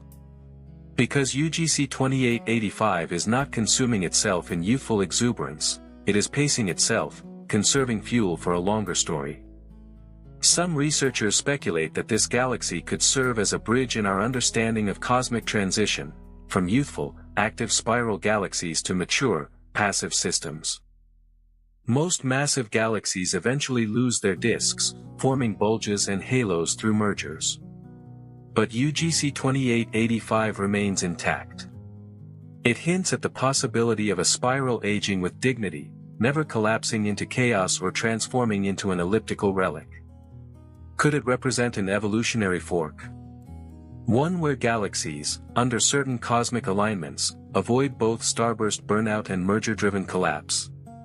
In this scenario, UGC 2885 is not an accident, but an alternate conclusion, a whisper of what galactic evolution might be in a universe governed by delicacy as much as destruction. It is possible that the galaxy's size protects it. Its vastness creates a kind of internal inertia, buffering against disruptive feedback loops that plague smaller systems. Stellar winds and supernovae, which can destabilize dwarf galaxies or trigger runaway bursts in mid-size spirals, dissipate harmlessly within the enormous volume of UGC 2885. Energy spreads thin. Turbulence fades before it can spread. Gravity reasserts order. Even more fascinating are the implications for galactic habitability. A galaxy like UGC 2885, with its long periods of calm, slow-burning stars, and wide buffer zones away from active nuclei, may offer extraordinary potential for life. If intelligent civilizations were to arise in its outer arms, they might gaze inward upon their galaxy's grandeur and find it stable, predictable, almost serenely eternal.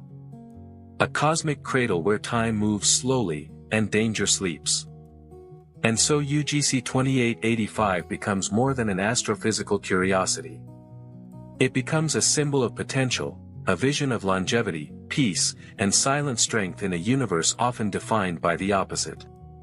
It reminds us that the cosmos is vast enough to allow exceptions, and rich enough to craft structures that are not just functional, but majestic. But this tale may not be over. Observations continue, ever deeper, ever finer. Each photon collected from this spiral giant may carry a clue.